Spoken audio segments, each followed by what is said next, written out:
Are you researching homes with good school districts and trying to figure out which neighborhood is right for you? Well, in this video, we're going to break down the top San Jose school districts, the size range of homes available, the price range, and the average dollars per square foot. So stay tuned.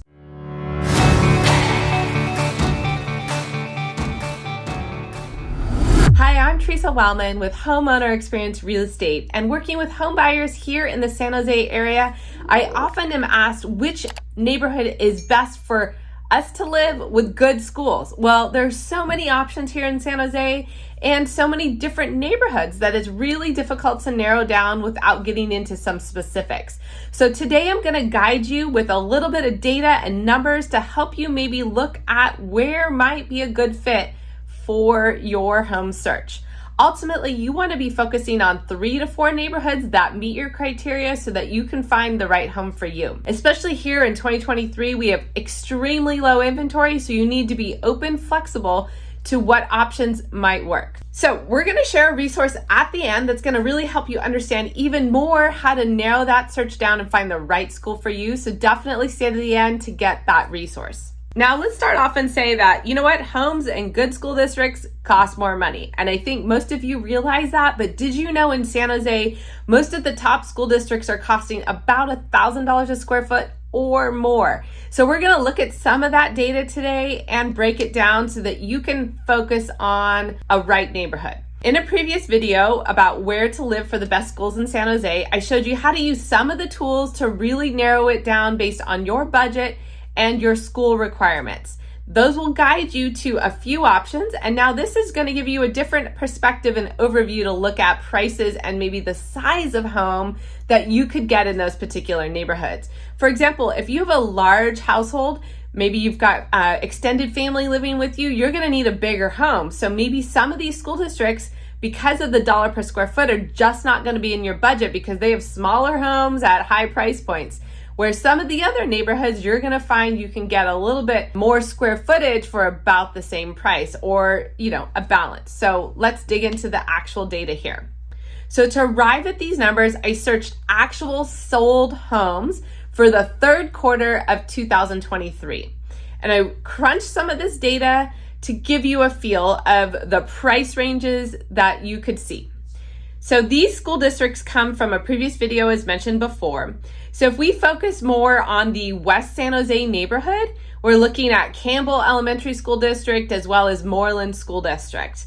And you'll see in those neighborhoods, the homes tend to be a little bit smaller. Now this is average. I can tell you there are plenty of homes in the 12, 13, 1400 square foot range. That's what you're going to see at those lower price points. But as you can see, there is a huge range of 1.2 to over 2 million. In Campbell, you get some larger lots and some complete rebuilds. So you're going to see over 3 million in some of those areas or some of those particular neighborhoods.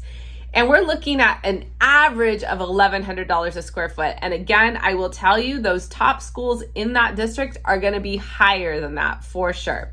And Moreland, you see the average calculated out to over $1,200 a square foot.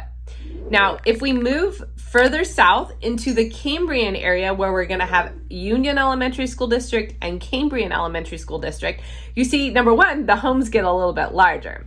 Number two, the price point, well, it stays about the same, but the dollar per square foot is a little bit lower. Now, again, certain school districts are going to have a trifecta or highly desired preferred schools that are going to be even more expensive than this. But this is to give you a general idea and range.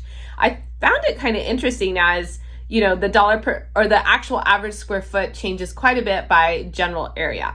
So if we look at this section here of Cambrian and South San Jose, Central San Jose, more like Willow Glen, Cambrian, Almaden Valley area, you'll note that these were like in the 1800 range. And if you get into Almaden and Willow Glen, you get even bigger, more of a 2,000 square foot or a larger home.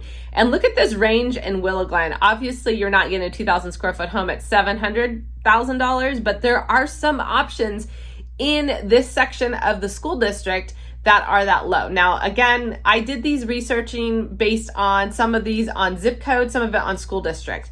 One thing to note about San Jose Unified, there are pockets that are really rated high and pockets that are not rated well at all. So you got to be very aware of those lines and where those pockets are. So when I crunch this number here for Willow Glen, I actually use the zip code of 95125. But there are some schools that are rated well, like Bookson, and some that aren't rated as well. So there's going to be a larger range here because of that. And again, we just need to focus down further. So this is an overview. But as you can see, you're getting larger homes as you go further south there. And the dollar per square foot is a little bit more reasonable. Now, if we look at the last section here where we're in North and East San Jose, you'll notice the homes are varying in size. Evergreen area, you're getting a little bit bigger home, just like you are in Almaden Valley and Willow Glen. The price range is similar, but the dollar per square foot is actually lower, which is interesting. Now, I will tell you, there are really large homes in Evergreen that is probably changing that dollar per square foot a little bit. Those higher end homes are going to be 3,000 square foot or more, which is not uncommon there. Now, if you compare that to Willow Glen or Almaden, you're not seeing as many 3,000 square foot homes, more like the 2,500 to 3,000 range. So keep that in mind. But as you can see, the dollar per square foot actually goes down in some of these areas. So how big of a home do you need for your household? How far of a commute are you willing to drive? These are the trade-offs that you need to discuss and think about to narrow down to those 3 or 4 school districts that work for you. So again, think of those needs: budget, the size of home, whether you're also open to a condo or a townhome, because these numbers I just shared are actually single family home numbers. So if you're open to a condo or a townhome, you're actually going to get more bang for your buck in those top school districts. And then you're going to keep narrowing this down even further to the right schools for you in that particular pocket. Keep in mind, like I mentioned before, that some of these districts have superstar schools or maybe the perfect trifecta that is going to cost a premium. For example, in Campbell, there's Marshall Lane Elementary and Forest Hill Elementary. Those are going to be your top two. You're going to pay definitely more than the $1,200 a square foot in those school districts. I've seen it up to $1,300, $1,400, and even in some cases higher if the property is beautifully remodeled. So be aware. Moreland, you're going to Baker and Easterbrook are going to be the top schools there that you're going to pay a little bit more of a premium. And in Union School District, wow, you can really see the difference in, say, Carlton Elementary, Union Middle, and Lee High School. Those 3 schools, you really pay a premium, and it's not unusual, again, to see it in the $1,100 square foot plus range. Is that important to you? Is that a requirement? Do you just need to focus on the elementary school? These are the things that we're going to break down in our next video. So you want to research those actual schools and your actual needs so that you can find opportunities in the market that meet your needs and your budget. So once you've found that right size home within your budget with the good schools, how do you compare the schools? How do you figure out which one is the actual one you want to focus on? Well, as promised at the start of this video, I'm going to dig into it in our next video on how to really study the schools and the scores. Now, that great schools score is a summary score, and a lot of people get really fixated on it, but I don't recommend you do that. I'm going to teach you how to break it down and really understand what's important to you so that you can focus on the right schools.